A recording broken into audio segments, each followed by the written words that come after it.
bonjour à tous, merci à Kevin Fouchier pour l'invitation. Il m'a envoyé ce petit questionnaire. Alors, quand as-tu commencé la batterie et avec quel professeur? Alors j'ai commencé la batterie à l'âge de 13-14 ans. Il y a mon frère qui jouait dans la chambre à côté de la guitare. Et puis un an après, je me suis dit, fallait que je fasse la batterie pour qu'on monte un groupe. Et c'est ce qu'on a fait. Donc j'ai commencé, j'ai pris des cours tout de suite de batterie avec un prof à la MJC de Rambouillet, là, Marc Dukowski. Super prof, je l'ai eu pendant 5 ans à peu près, je crois. Et il m'a bien poussé jusqu'au moment où il m'a dit qu'il avait fini, il n'avait plus rien à m'apprendre et il fallait que j'aille voir d'autres professeurs. Voilà, donc c'est là que je suis monté à Paris, j'étais en banlieue à l'époque, et donc je me suis inscrit à l'American School, après avoir fait un stage d'été à la MAI à Nancy. Et j'ai rencontré Tony Sabat, mon prof de batterie, et à l'American School, et il y avait une école qui s'appelait France Percussion dans le 15e. Voilà, c'est là où donc, je suis rentré à l'American School, j'ai fait un cursus pendant 4 ans. Voilà, top. Vraiment top. Et puis voilà, en gros. Alors quel était ton premier kit et celui d'aujourd'hui? Eh ben j'ai commencé sur Pearl quand j'étais jeune. Et après j'ai migré sur Yamaha. J'ai une Maple Custom Absolute derrière moi. Et en cymbale, eh ben, j'ai toujours joué Zildjian, qui est aussi mon sponsor. Et je les remercie, ils font un travail vraiment formidable. Zildjian et Algam, Nico Meyer qui est plus là, mais voilà, une super collaboration. Je suis vraiment très honoré de faire partie de la famille. Et en baguette, eh ben, je suis chez Vic First. Voilà. Et en pot, bah, toujours Remo. J'ai toujours mis du Remo. Parcours musical. Alors, mon parcours musical, eh ben, j'ai donc commencé à 13 ans, j'ai fait l'American School et je jouais à l'époque avec... donc j'ai fait le groupe avec mon frère au lycée et après j'ai joué dans le Esmos Sextet, quintet puis sextet de Sylvain Moser. Et on a fait pas mal de concerts et festivals. Et c'est par Sylvain que j'ai rencontré les gars de Birdie Nam Nam, qui cherchaient un batteur à l'époque pour leur DVD live à La Cigale. Enfin un batteur, un groupe en fait, un backing band.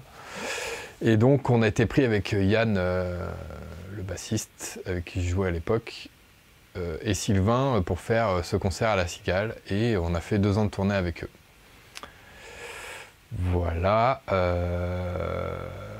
Après, j'ai Nicolas Vermeau de chez Yamaha qui m'a appelé un jour, qui m'a dit « Ah, il y a un rappeur qui cherche un batteur, enfin Asterios, sa boîte de tour, qui cherche un batteur pour les lives télé. » Un rappeur qui monte et il s'avère que c'était Orelsan pour la sortie de son album Le Chant des Sirènes, je crois.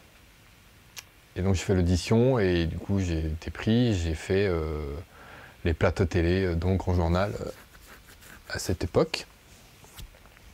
Voilà, en parallèle, eh ben, ça fait 20 ans que je joue avec un groupe de funk qui s'appelle Cocolit, un groupe de funk qui s'appelle Mabrush, excusez-moi, avec tous les potes de Gab, avec qui j'étais, Gabriel Druot, avec qui j'étais à l'American School.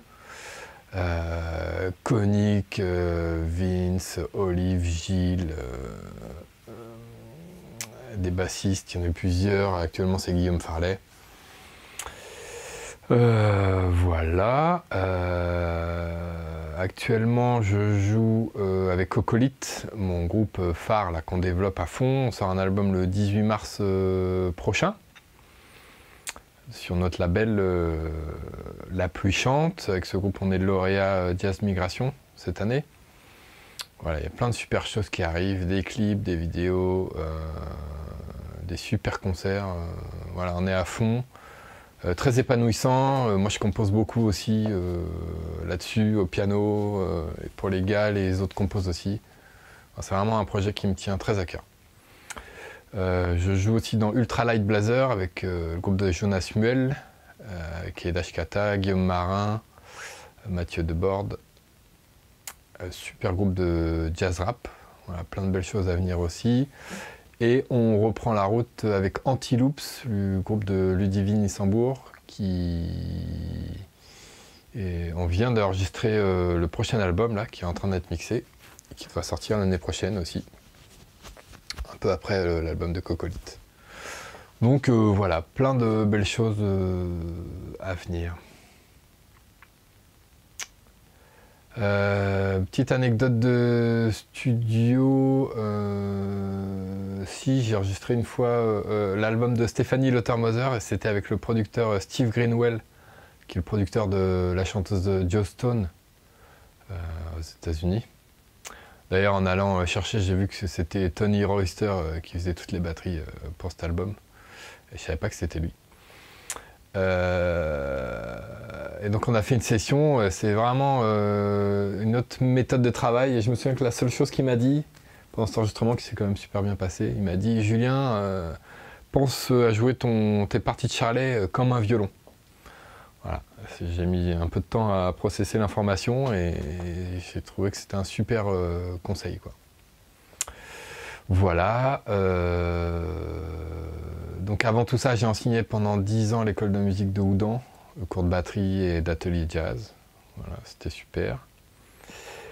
Et j'ai aussi une deuxième partie qui est la partie vidéo où je fais de la réal. Et notamment, je suis parti en Afrique de l'Ouest en 2008 au Burkina Faso. Enfin, on a fait la route de Paris jusqu'à Bobo-Dioulasso avec un projet qui s'appelle Afrique Acoustique. Et c'est là où j'ai décidé de me mettre à la réal parce que j'étais subjugué et passionné par les musiques de là-bas, et j'ai pris une claque monumentale en voyant les gens jouer là-bas, et de me rendre compte à quel point moi en tant qu'Européen je connaissais pas leur culture et leur rythme, tu vois. Ça suffit pas de lire, d'apprendre un rythme dans une méthode, quoi. Faut le vivre, faut le ressentir, et étudier l'histoire du pays pour comprendre pourquoi c'est que la musique se joue comme ça là-bas. Et donc j'ai fait ce documentaire, et après j'ai monté ma série de documentaires qui s'appelle Tempo au cœur des musiques du monde, où je suis parti à l'île de la Réunion pour faire le pilote de ma série documentaire, donc sur le Maloya, Sega Maloya. J'ai été chez Daniel O'Haro, Firmin Viry, le fils de Daniel. Et pareil, j'ai pris des claques là-bas sur l'histoire. C'est passionnant, quoi. L'histoire de la musique est liée à l'histoire du pays, l'histoire des migrations, de l'esclavage, et toutes les musiques découlent de ça, en fait. Et donc j'ai fait ces documentaires pour essayer d'emmener les gens jusqu'à là-bas s'ils ne pouvaient pas s'y déplacer, parce que c'est quand même le meilleur moyen, c'est de se déplacer pour aller vivre les musiques, quoi, à chaque endroit. Et voilà, passionnant. Voilà. Raconte-nous ta pire et ta meilleure expérience.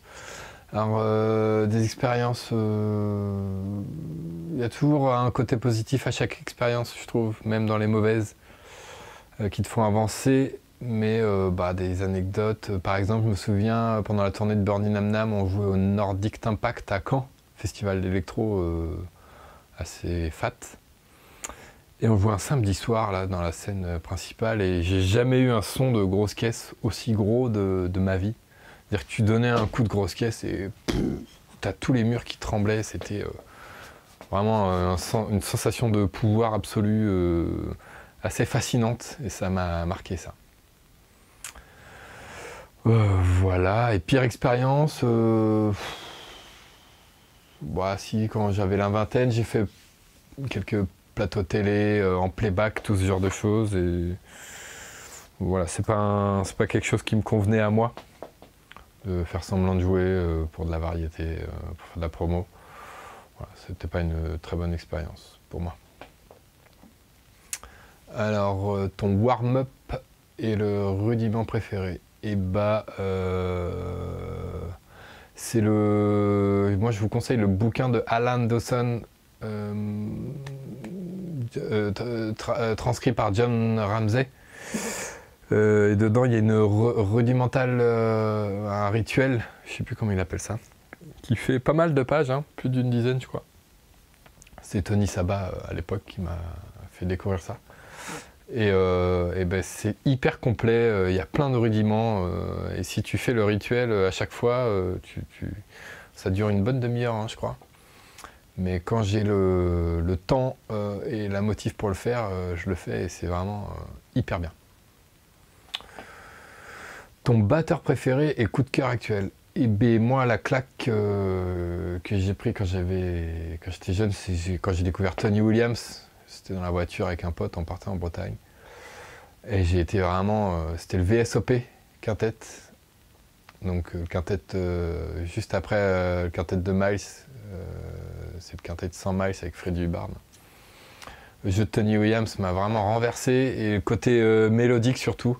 Il a tous ces tomes accordés en tierce mineure, là, Tony Williams, avec une seconde entre le tome aigu et la caisse claire. Ouais, je suis très sensible, moi, à l'accordage, aux intervalles. Et donc voilà, si je devais en citer qu'un, ça serait lui. Et mes coups de cœur actuels, bah, il y en a plein.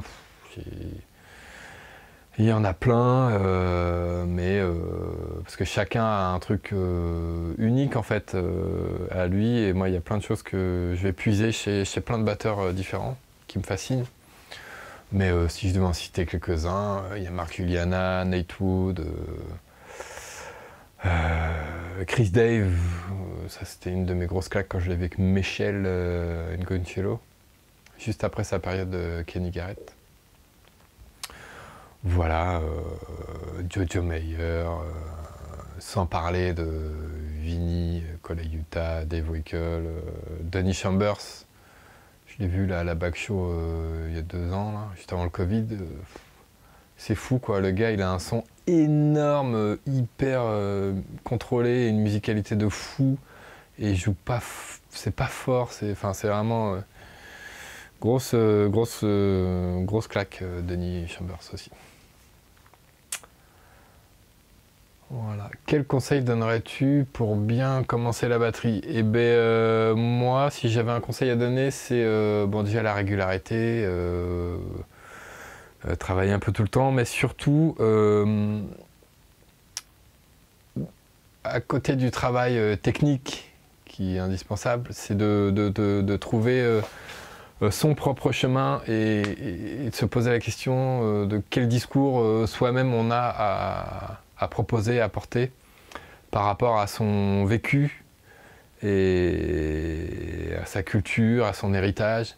Parce qu'en fait, il n'y a pas une façon de faire, il y en a autant que d'être vivant sur cette planète. Et donc, voilà, pas se bloquer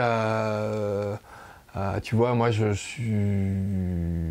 Par exemple, si on prend les gospel shops dont tout le monde parle, moi je trouve ça fascinant, passionnant, vraiment, ça me fascine, mais c'est pas ma culture, je suis pas... moi je vais pas à l'église depuis que je suis né, tous les dimanches, jouer de la batterie. Donc je pourrais jamais jouer comme les gens qui ont ce vécu-là. Et du coup,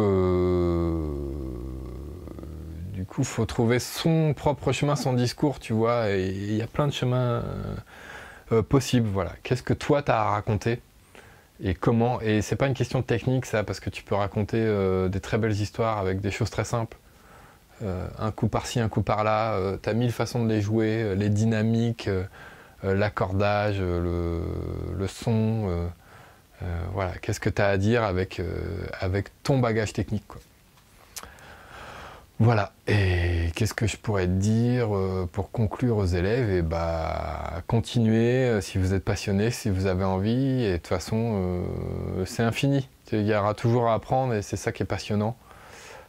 Peu importe là où t'en es, t'as toujours un truc à apprendre. Et il faut mieux bosser 5 minutes, voire 20, sur un truc hyper concentré et puis passer à autre chose. Que de bosser 6 heures sur le même truc qui est en fait vachement moins bénéfique, quoi. Si tu as 6 heures, et bah, tu compartimentes en 20 minutes tes 6 heures et tu bosses plein de points, plutôt que de bosser un truc pendant 6 heures. Voilà, mais bah, je vous souhaite une excellente journée.